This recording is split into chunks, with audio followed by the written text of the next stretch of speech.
पृथ्वी को कौन घुमाएगा, किससे घूम रही पृथ्वी, लॉजिक दो कुछ। कहां से घूम रही पृथ्वी, किसके कारण से घूम रही, कौन घुमाने वाला है, मुझे बताओ तो। हवा घुमा रही है, कौन घुमा रहा है, हवा का घूमना है तो फिर हवा तो हमेशा अपनी डायरेक्शन बदलती रहती है। कभी पूरब से हवा चलती, कभी उत्तर से हवा चलती, तो कभी पृथ्वी इधर घूमेगी, कभी उधर घूमनी चाहिए। क्या घूमता है, कौन घुमाता है? अगर कोई पृथ्वी को, और जिसकी भी स्पीड बताई जाती है लाखों किलोमीटर में, वो इसकी जो है स्पीड से घूम रही है, इतनी स्पीड से अगर कोई चीज घूमेगी तो उसके आश्रित रहने वाला जो जल होगा, समुद्र होगा, उनका पानी कहां जाएगा?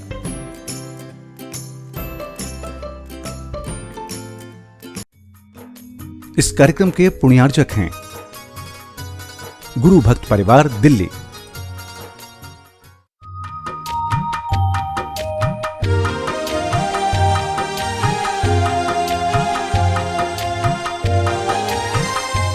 ओम अरहम नमः। अरहम 40 के 18वें दिन में आप सभी का स्वागत है। आचार्य गुरुवर श्री विद्यासागर जी महाराज की जय। अरहम श्री प्रणव सागर जी महाराज की जय। आज हम प्रणव मंत्र ओम के साथ पदस्थ धर्म ध्यान करेंगे। ज्ञानार्णव ग्रंथराज में इसे शब्द ज्योति के नाम से संबोधित किया गया है और यही हमारी ज्ञान ज्योति प्रकट करने में सहायक होती है। इसलिए मैं कहता हूं कि आप लोगों को हमेशा ग्रंथ का आलम्बन लेकर के श्लोकों को सुनते हुए भी स्वाध्याय करने की रुचि डालनी चाहिए। समझ आ रहा है? केवल जो आप प्रवचन सुनने का भाव रखते हैं, वो प्रवचन सुनना आपके लिए उपयोगी हो सकता है, जल्दी समझ में आ सकता है, लेकिन अगर उसी प्रवचन में किसी ग्रंथ का आधार है तो वह आपके लिए बहुत ज्यादा श्रुत ज्ञान को बढ़ाने वाला हो सकता है। इसलिए यहां कहा जा रहा है कि यह शब्दात्मक जो ज्योति है, देखो अभी शब्दात्मक ज्योति जल रही है। हमने कभी सुना है कि शब्दात्मक भी ज्योति होती है? हमने तो हमेशा सुना है कि ज्योति ज्ञानात्मक होती है। आचार्यों ने हमेशा ज्ञान ज्योति की बात कही है। जब भी आप कहीं दीपक जलाते हो तो कहते हो भाई ज्ञान ज्योति, ये भी यहां बताया जा रहा है ज्ञानार्णव शब्दात्मकम ज्योति। पहले शब्द ज्योति की जरूरत है। शब्द ज्योति आपके अंदर आएगी तो वो शब्द ज्योति से ही ज्ञान ज्योति प्रकट होगी। शब्द नहीं है, कुछ आपके अंदर शब्द का अर्थ ही नहीं आ रहा है तो ज्ञान कहां, अपने आप से थोड़ी ना कोई प्रकट हो जाएगा। तो पहले शब्द ज्योति, केवल ज्ञान ज्योति। लेकिन केवल ज्ञान ज्योति से भी ये शब्दात्मक जो ज्योति निकली है, इस शब्दात्मक ज्योति को अगर हम अपने अंदर धारण करते हैं तो हमारे अंदर एक संबंध बनता है, जिस संबंध को कहा जाता है वाच्य वाचक संबंध। ये संबंध जो शब्दों से और अर्थों से जो संबंध होता है, उस संबंध को बोलते हैं वाच्य वाचक संबंध। कमर सीधी, गर्दन सीधी, आंखें बंद रखें, चेहरे को प्रसन्न बनाएं, गहरी लंबी श्वास हृदय तक ले जाकर रोकें। महसूस करें हमारा मन प्रसन्न है। हृदय में बहुत छोटा सा सूक्ष्म रूप से एक कमल है जो हमारी ध्यान से, श्वास के प्रभाव से विकसित हो रहा है। फिर से गहरी लंबी श्वास लें, हृदय स्थान पर रोकें और महसूस करें एक सुंदर सा कमल हमारे हृदय स्थान पर विकसित होता हुआ हमें दिखाई दे रहा है। इस कमल की कर्णिका पर ओम अक्षर का स्मरण करें, ओमकार का स्मरण करें।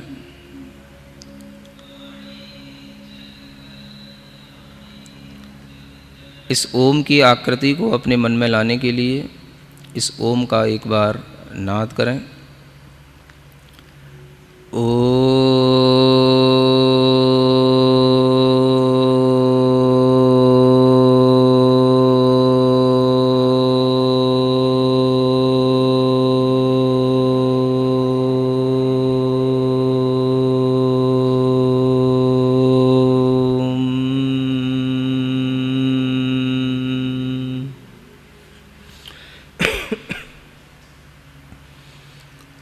पूरी गहरी लंबी श्वास लेते हुए थोड़ा सा कुंभक का भी अभ्यास करें। गहरी लंबी श्वास अपने नाभि स्थान तक ले जाएं और उस श्वास को थोड़ी देर रोकें, धीमे धीमे श्वास को छोड़ें।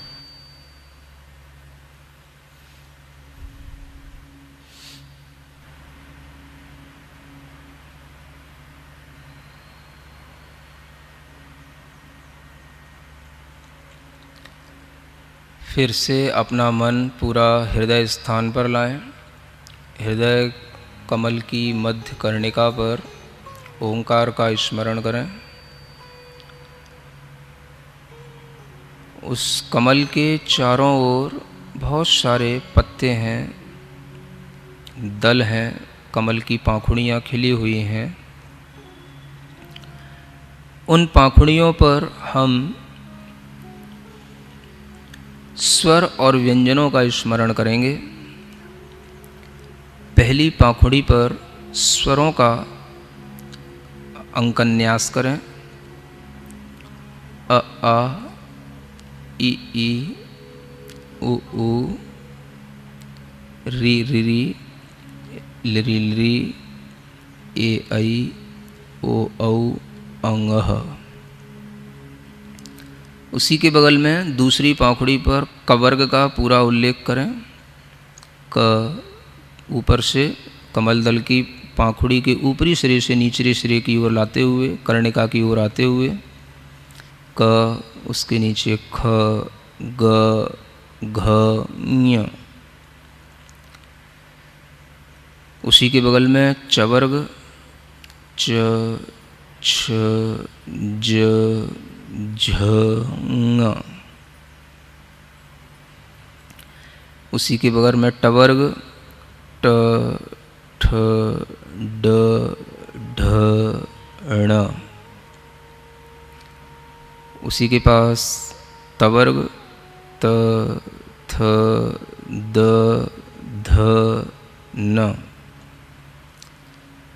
उसी के बगल की पाखुड़ी पर प वर्ग का प, फ, ब, भ, म। उसी के बगल में य, र, ल, व। उसी के पास अंतिम पाखुड़ी पर श, स, क्ष, ह। सभी स्वर और व्यंजनों से युक्त हृदय कमल पर ओंकार का स्मरण करते हुए गहरी लंबी श्वास लेंगे और उस श्वास को रोके रखते हुए अपने माथे पर उस ओम का चिंतन करते हुए मस्तक से चंद्रमा की आकृति की एक रेखा मस्तक पर महसूस करते हुए अनुभव करेंगे कि वहाँ से कुछ अमृत जैसा झर रहा है, जिससे यह ओम सिंचित हो रहा है और यह ओम उस अमृत के सिंचन के साथ में धीमे धीमे मेरे पूरे शरीर में व्याप्त हो रहा है।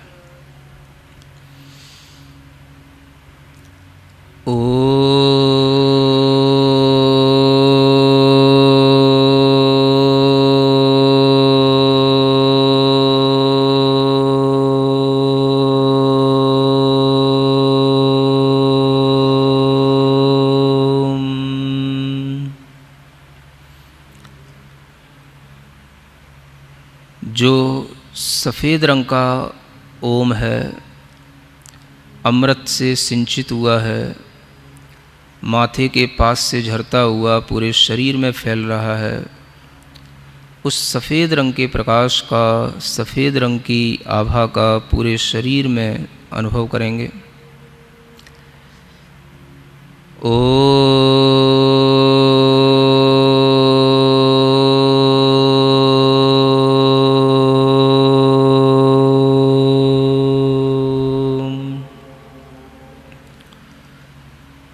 एक गहरी लंबी श्वास लेते हुए एक ओम को अपने नाभि स्थान पर स्थित देखेंगे और उस ओम को गहरे लाल रंग में चिंतन करेंगे। सिंदूर के समान गहरे लाल रंग का, रक्त के समान लाल रंग का, और उस ओम को भी पूरे शरीर में फैला हुआ अपनी रक्त कणिकाओं के साथ मिश्रित होता हुआ महसूस करेंगे।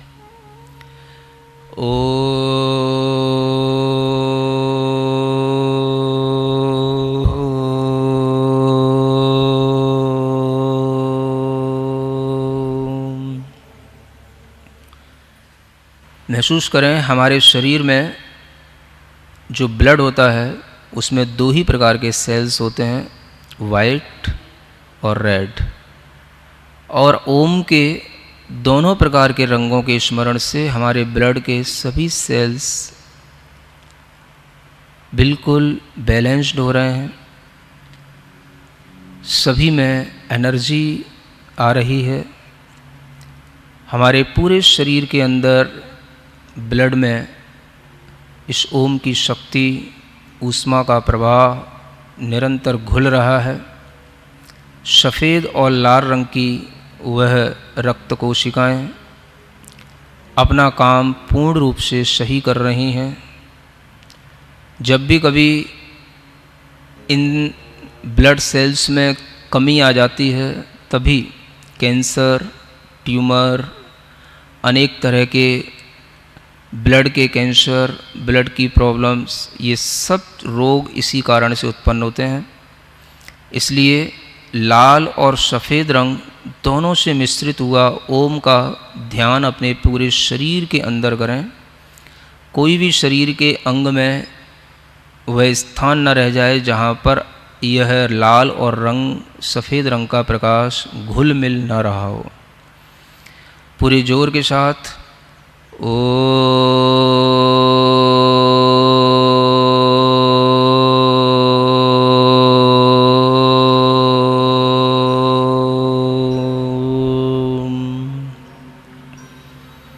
पुनः एक बार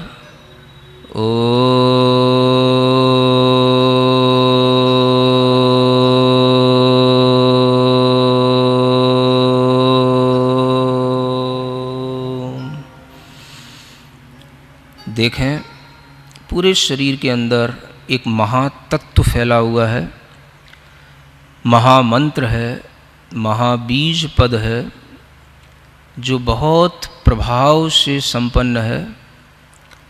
इस मंत्र के पूरे शरीर में फैल जाने पर अब हमें कोई भी असाध्य रोग पीड़ित नहीं कर सकता।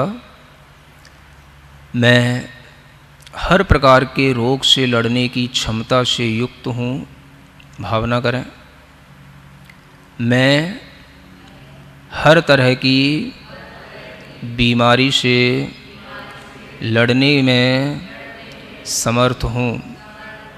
कोई भी वायरस का प्रभाव मेरे शरीर पर, मेरी ब्लड सेल्स पर नहीं पड़ सकता। पूरे शरीर के अंदर मैं ओम को, ओम की ऊर्जा को अनुभव कर रहा हूँ। महसूस करते रहें।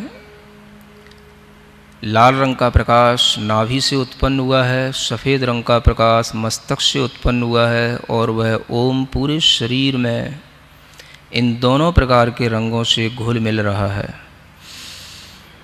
गहरी लंबी श्वास लें। श्वास को कुंभक की तरह पेट में रोक के रखें। विचार करें, यह शरीर मैं नहीं हूँ, मैं चैतन्य आत्मा हूँ।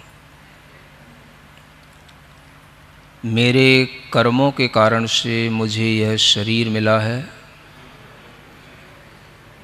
मैं इस ओम की अग्नि से उन सब कर्मों को जो पूरे चैतन्य आत्मा में लगे हुए हैं उनको जला रहा हूँ। उन कर्मों से अपनी चैतन्य आत्मा को मुक्त कर रहा हूँ।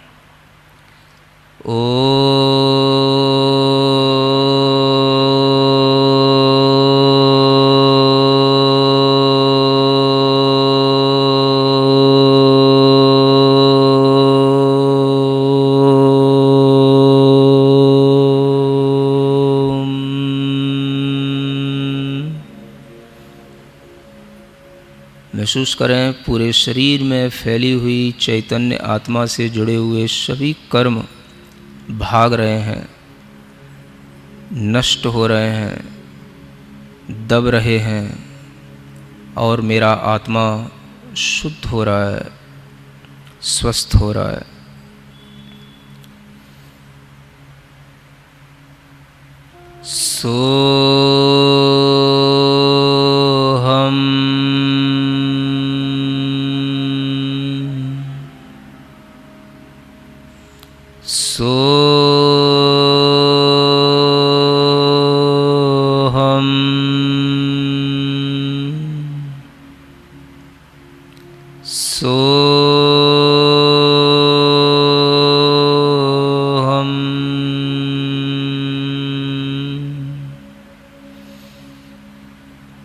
पूरे शरीर में स्वस्थता महसूस करें, मन को प्रसन्न महसूस करें और चैतन्य आत्मा को कर्मों से रहित शुद्ध महसूस करें।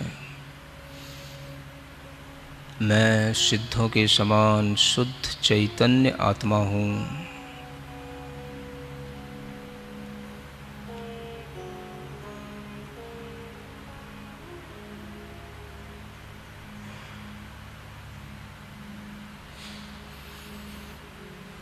अपनी दोनों हथेलियाँ घिसकर आँखों पर रखें। ओम अरहम परम शांति।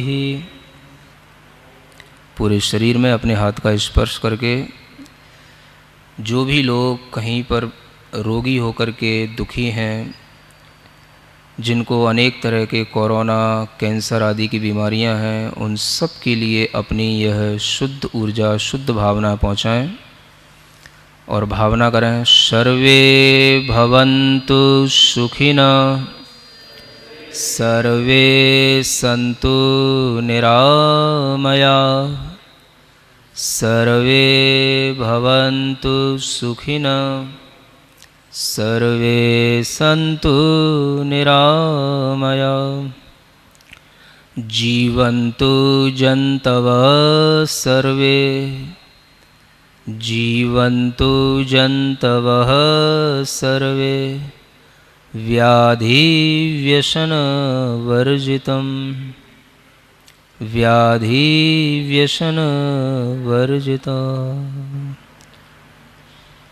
ओम शांति, ओम शांति, ओम शांति। जैसा कि अरहम ने कहा, लाल और सफेद रंग में ओम का ध्यान करने से हमारे रक्त पर भी प्रभाव पड़ता है, तो आज के समय में हमें इसे अवश्य अभ्यास में लाना चाहिए। आज के गृह कार्य में हम क्षमा करने का प्रयास करेंगे।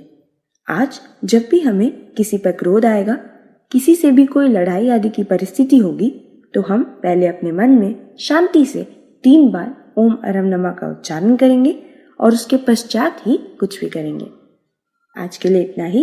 सभी को ओम अरहम नमः।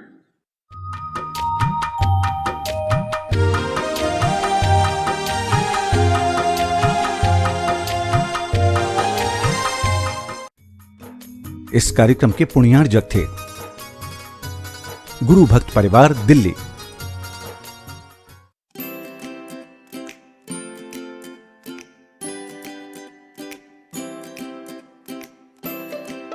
पृथ्वी को कौन घुमाएगा? किससे घूम रही पृथ्वी? लॉजिक दो कुछ। कहां से घूम रही पृथ्वी? किसके कारण से घूम रही? कौन घुमाने वाला है? कुछ बताओ तो। हवा घुमा रही है? कौन घुमा रहा है? हवा का घूमना है तो फिर हवा तो हमेशा अपनी डायरेक्शन बदलती रहती है। कभी पूरब से हवा चलती, कभी उत्तर से हवा चलती, तो कभी पृथ्वी इधर घूमेगी, कभी उधर घूमनी चाहिए। क्या घूमता है? कौन घुमाता है? अगर कोई पृथ्वी को और जिसकी भी स्पीड बताई जाती है लाखों किलोमीटर में, वो इसकी जो है स्पीड से घूम रही है, इतनी स्पीड से अगर कोई चीज़ घूमेगी तो उसके आश्रित रहने वाला जो जल होगा, समुद्र होगा, उनका पानी कहाँ जाएगा?